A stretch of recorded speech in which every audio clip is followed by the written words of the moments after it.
us kissing was Oh, yeah? the most horrifying thing either of us have ever had to go through. One of my favourite moments on set ever was the moment when all the floating candles started burning through the ropes that tied them to the ceiling and just started falling around the Great Hall. For more than 2 decades, the Harry Potter films and books have enchanted fans, sparking endless rewatches, debates, and theories. Devoted fans have scoured every frame and page, convinced they had uncovered all the hidden meanings and subtle details. Yet, some truths stayed beneath the surface. Subtle moments and insights that only later came to light through candid cast interviews, directorial commentary, or even clarifications from J.K. Rowling herself.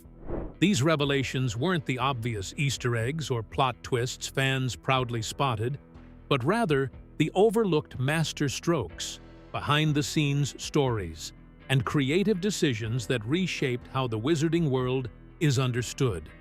Now, join us as we take you through a few things that casts have shared that most fans couldn't catch on to even after all these years, showing that the magic still holds surprises. Harry Potter mania and how the boy who lived took over the world. When Harry Potter and the Philosopher's Stone first appeared on bookstore shelves in the United Kingdom in June 1997, it looked like any other children's fantasy novel. The initial print run was modest, just a measly 500 copies in hardback, many of which went straight to libraries. English Harry Potter books in the Potter Collector Library, those are all kept at an undisclosed location. Yet, within months, this small book about an orphan boy who discovered he was a wizard began to spread by word of mouth, creating a ripple that quickly turned into a tidal wave. What began as a children's story soon transformed into a cultural event unlike anything modern publishing had ever seen. The rise of Harry Potter wasn't instant stardom, but a phenomenon that built its reputation step by step, drawing in readers of all ages and backgrounds. By the turn of the millennium, the series had become more than just a collection of books. It was a movement, an identity, and, for many children, their first unforgettable reading experience. The craze it sparked was so widespread and powerful that it would shape a generation and alter the landscape of popular culture. Harry Potter was a masterpiece of its time, succeeding in doing something many didn't think of. And that's how, at the time, children's publishing rarely made international headlines. Popular series like Goosebumps had certainly found wide audiences, but they were often dismissed as light entertainment rather than cultural landmarks. Fantasy, especially, was seen as a niche, with Tolkien's The Lord of the Rings considered a classic, but largely confined to literary and genre circles. In the midst of all this, J.K. Rowling's story looked unassuming, considering that it had been rejected by multiple publishers before being picked up by Bloomsbury. From the beginning, there was something different about Harry Potter and the Philosopher's Stone. Teachers noticed that reluctant readers were devouring it. Librarians saw waiting lists grow longer and longer. Parents, expecting to humor their children by reading aloud,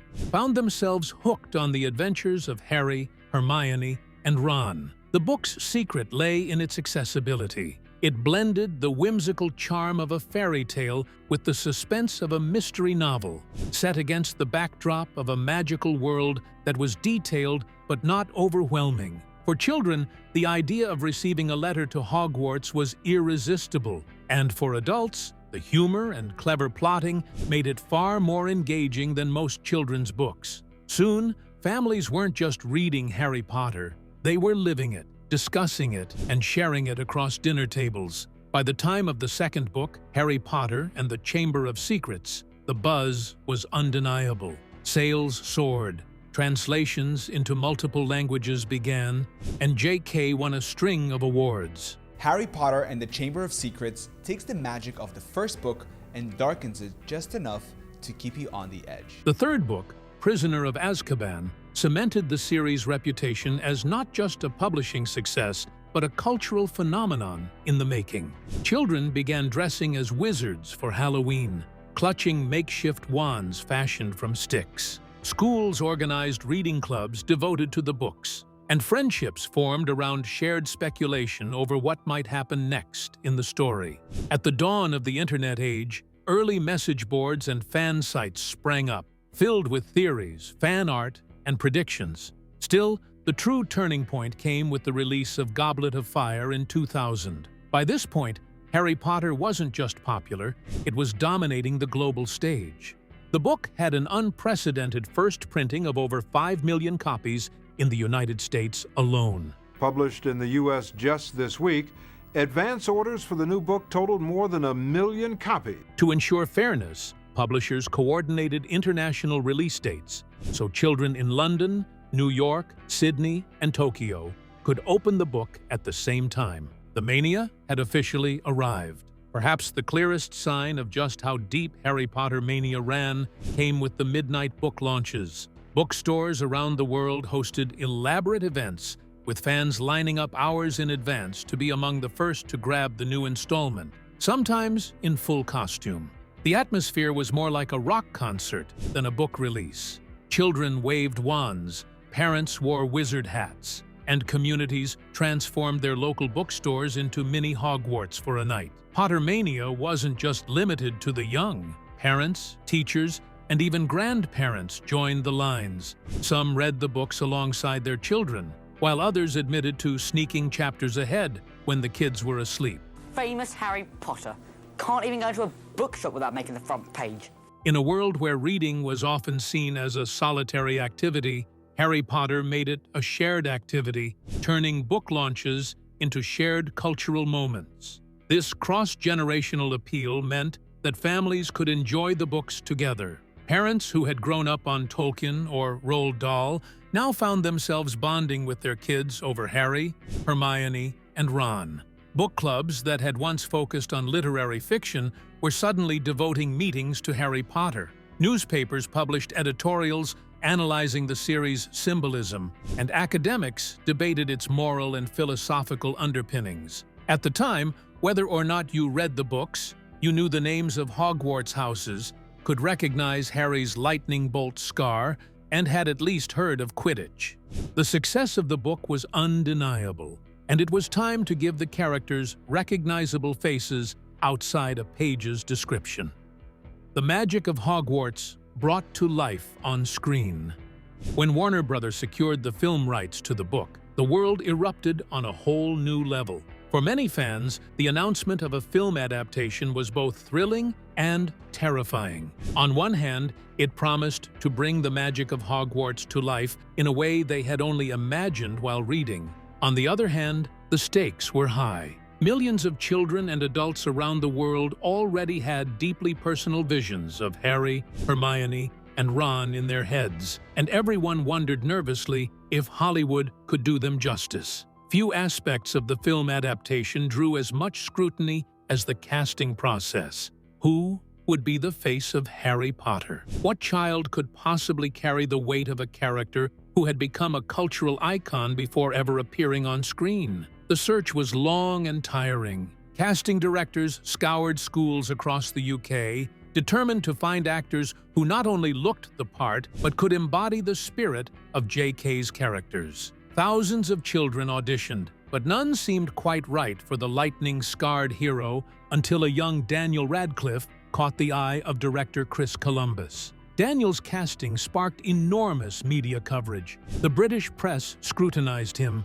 Fans debated whether he looked enough like Harry, and parents wondered whether a child so young could handle the pressure. But the moment his round glasses and earnest face appeared in promotional photos, many skeptics were silenced. For millions of children, he became their Harry, the living embodiment of a character they had loved on the page. The casting of Hermione Granger and Ron Weasley was no less dramatic. Emma Watson, with her articulate charm, and Rupert Grint, with his natural comedic timing, quickly won over fans. Together, the trio created a chemistry that carried the films and gave them heart. Other key roles, from Richard Harris as the wise Dumbledore to Alan Rickman's unforgettable turn as Severus Snape, increased the appeal of the adaptation beyond expectation. The cast wasn't just strong, it was iconic. When Warner Bros. Released Harry Potter and the Sorcerer's Stone in 2001, the craze surrounding the books went into overdrive. Children who had grown up with J.K.'s words now saw them transformed into grand visuals. The soaring turrets of Hogwarts, the moving staircases, and the enchanted feast in the Great Hall all came alive. Suddenly, the wizarding world wasn't confined to their imagination. It was something you could see, hear, and believe in. The film's release was more than just a blockbuster premiere. It was treated like a global holiday. Red carpet events in London and New York drew massive crowds, while advance ticket sales broke records. Families who had lined up for books at midnight were now lining up for movie tickets, often wearing robes and carrying wands. The film itself was a box office juggernaut, earning nearly $1 billion worldwide. More importantly, it expanded the fan base far beyond readers. Children who hadn't picked up the books or weren't avid readers at all were quickly swept up in the mania after seeing the film. The story of Harry Potter was no longer confined to libraries and bedrooms.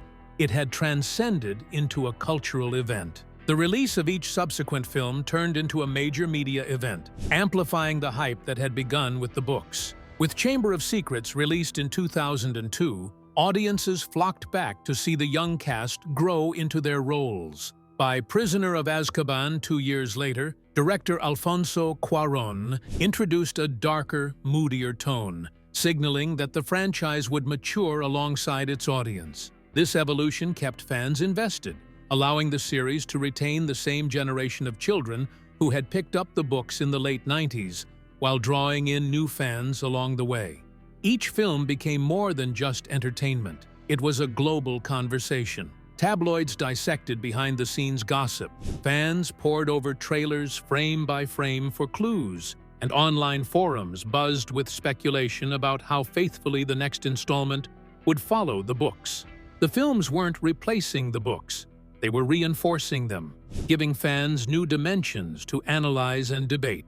Merchandise tied to the films also exploded. Suddenly, children could own movie-accurate wands, house robes, and action figures modeled after the actors they saw on screen. The synergy between the books, films, and products ensured that Pottermania was no longer cyclical, tied only to book release dates.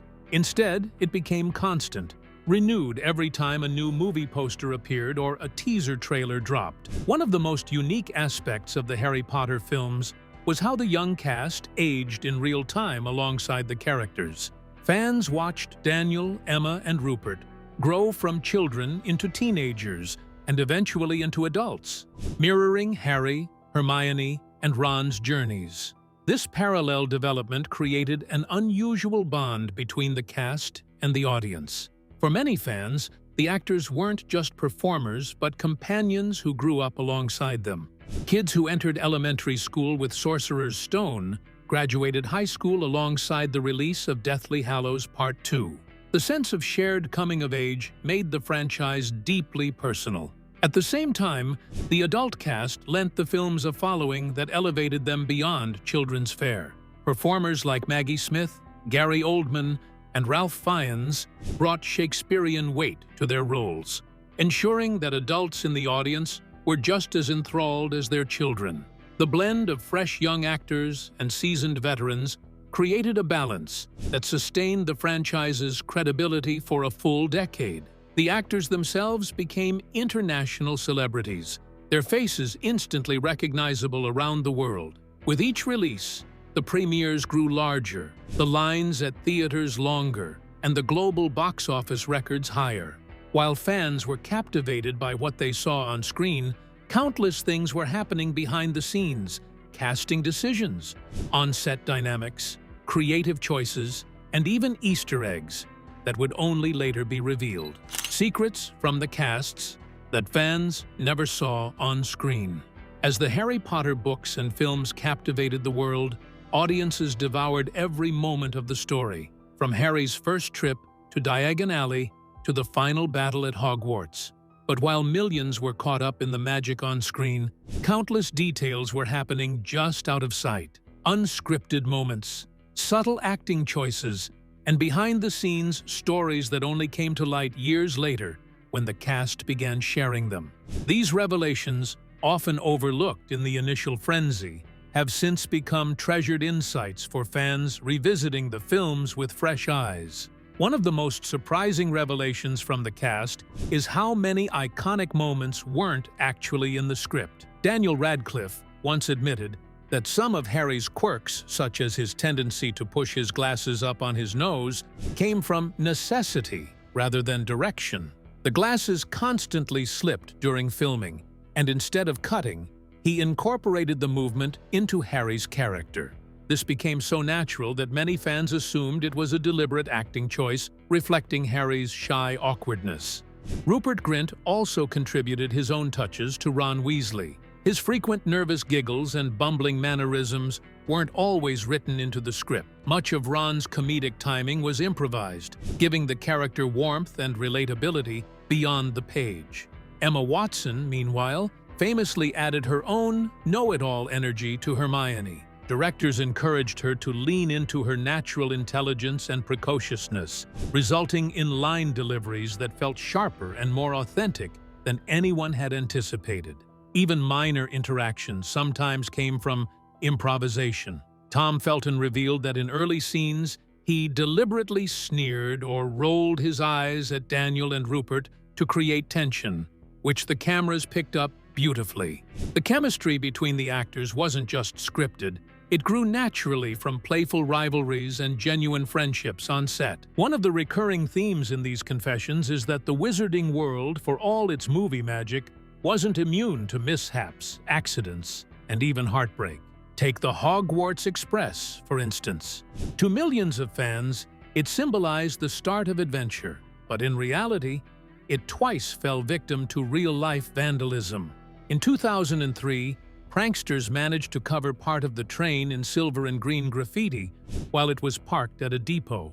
A few years later, another group smashed several of its windows using the emergency hammers, forcing costly repairs and reminding everyone that even icons of cinema weren't safe from teenage recklessness. Daniel Radcliffe confessed to having his own brush with danger while shooting the underwater sequence for the Triwizard Tournament in Goblet of Fire. During one take, he mistakenly gave the scuba team the wrong signal, accidentally indicating he was out of air rather than simply all good. Trainers rushed him to the surface, and while the incident ended harmlessly, it showed how physically demanding and risky some of the magical set pieces actually were for young actors who appeared calm and composed on screen. Not every behind-the-scenes story had such a harmless ending. In 2009, Daniel's stunt double, David Holmes, was badly injured while filming a complex stunt. A controlled explosion during a flying sequence went wrong, sending him crashing to the ground and leaving him paralyzed from the chest down. David had been with the film since the very beginning, and his accident was a sobering reminder of the very real dangers behind fantasy filmmaking. Despite the tragedy, he has remained close with Radcliffe and Tom Felton, who frequently speak about their admiration for his resilience. Meanwhile, during the climactic Hogwarts battle in Deathly Hallows, a pyrotechnic misfire sparked a fire that engulfed part of the castle replica. More than 100 crew members scrambled to contain the flames, and although no one was hurt, and the damage was limited to a section already due for rebuilding, tabloids breathlessly reported that Hogwarts had burned. For the crew, it was just another day in the unpredictable life of filmmaking, albeit one that felt eerily appropriate given the destruction they were meant to be staging. Comedian Rick Mayall was initially cast as Peeves the Poltergeist, but his performance proved so hysterically funny that the young actors couldn't keep a straight face whenever he was on set. Even when asked to deliver his lines with his back turned, Mayall's antics had the children in stitches, throwing production into chaos. Ultimately, his scenes were cut, leaving Peeves absent from the final films, but fans still speculate about what might have been if his energy had been left in the mix. Sometimes the most memorable moments were the ones no one planned. During the infamous Prisoner of Azkaban confrontation, where Hermione lashes out at Draco, Emma Watson was supposed to deliver a light slap. Instead, perhaps caught up in the tension of the scene, she landed a full punch on Tom Felton's face. Tom later joked that she had a surprisingly strong hook and admitted he was left rattled by the unexpected blow. Later admitted to a special friendship during filming. Emma confessed she had a childhood crush on Tom, something fans hadn't guessed at the time. Perhaps the most famous behind-the-scenes revelation came from Alan Rickman, who portrayed Severus Snape. While audiences debated for years whether Snape was a hero or villain, Alan was entrusted with the truth early on by J.K. Rowling herself. He knew Snape's entire character arc, including his love for Lily Potter, long before the final books were published. This insider knowledge informed every one of his subtle acting choices. Fans now revisit his scenes with new appreciation, noting how he injected moments of tenderness or hesitation into his otherwise cold demeanor. A lingering glance at Harry, a quiet pause before delivering a sharp line, these nuances were invisible at the time, but resonate deeply once you know the full story. Daniel Radcliffe later admitted that as a young actor, he never understood why Alan performed certain scenes the way he did. Only after learning the truth in later years did he recognize that Alan had been carefully laying the groundwork all along. The actors have been candid about the immense pressure of living up to fan expectations. Daniel Radcliffe often spoke about how intimidating it was to become the face of such a beloved character. He was only 11 when cast, yet the world placed the burden of Harry Potter on his shoulders, and he admitted that he sometimes doubted whether he could carry the franchise. Emma Watson revealed that she felt enormous pressure to embody Hermione, a character who had already become a role model for millions of young readers. She worried constantly about whether she was good enough for the part. Ironically, her perfectionism mirrored Hermione's own, making her portrayal even more authentic. Rupert Grint confessed that he often felt overshadowed by his co-stars, worrying that Ron was seen as just the funny sidekick. Only later did he recognize the emotional depth Ron brought to the trio, especially in the later films. Daniel Radcliffe has spoken warmly of his mentorship under Richard Harris, the original Dumbledore, who offered guidance and humor on set before his passing in 2002. After Michael Gambon took over the role, the dynamic shifted, but he carried Richard's lessons with him. The cast weren't the only ones to reveal subtle behind-the-scenes additions, as even J.K. Rowling and some of the directors added little Easter eggs that contributed to the story's success, Easter eggs, and overlooked details. While the cast's behind-the-scenes confessions add heart to the Harry Potter story, the author and directors were weaving a web of secrets, clues, and subtleties from the very beginning. Many of these were invisible to audiences swept up in the mania of book releases and blockbuster films, but years later, they've been uncovered by insiders, and even J.K. herself. The Harry Potter universe wasn't just entertaining, it was layered, designed to reward sharp eyes and rereads with hidden depths. J.K. Rowling became famous for her meticulous plotting. She once admitted that she mapped out the series years before finishing it, sketching timelines and family trees to ensure every detail would align. This level of planning meant that subtle hints planted in early books didn't pay off until much later. One of the most striking examples is the very first book. In Sorcerer's Stone, Professor Quirrell casually mentions that Snape knows a lot about countercurses. At the time, it seems like a throwaway detail, but by Deathly Hallows, it becomes clear that Snape's mastery of defensive spells is crucial to his character and to Harry's survival. Similarly, in Chamber of Secrets, Tom Riddle's diary introduces the concept of Horcruxes long before the term is ever explained.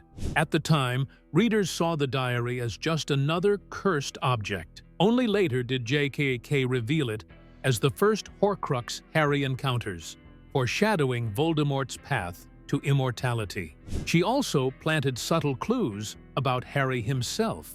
From the very beginning, his ability to speak Parseltongue hinted at the fragment of Voldemort's soul inside him. While fans thought it was simply a neat, magical talent, rereading the books after the reveal makes it chillingly clear that the signs were there all along. Even smaller details carried hidden meaning. In Prisoner of Azkaban, the names of Harry's father and his friends, the Marauders, seem like fun nicknames: Moony, Wormtail, Padfoot, and Prongs. But in hindsight, these names are carefully chosen, foreshadowing of their animagus forms and Remus Lupin's lycanthropy. For attentive readers, these Easter eggs rewarded close attention. She loved layering meaning into her character names, though many fans didn't catch the references until later. Remus Lupin's name, for instance, is a double clue where Remus refers to the Roman myth of Romulus and Remus, twin brothers raised by a wolf, while Lupin stems from lupus, the Latin word for wolf. His werewolf identity was hiding in plain sight. Similarly, Sirius Black's name references the dog star in the constellation Canis Major, directly hinting at his animagus form. Severus Snape's name, with its sharp and hissing sound, evokes menace, while Severus means stern in Latin. Even Malfoy translates roughly to bad faith in French. For casual readers, these names were simply part of the world building. But for those with a keen eye, they were puzzle pieces pointing to deeper truths about the characters. When the films entered the picture, directors and set designers delighted in embedding hidden details into the wizarding world. For instance, the moving portraits on the walls of Hogwarts often depict obscure witches and wizards from J.K. Rowling's extended lore. Attentive viewers can spot characters like Barnabas the Barmy or Elizabeth Burke in the background, names that hardcore fans recognize from the books.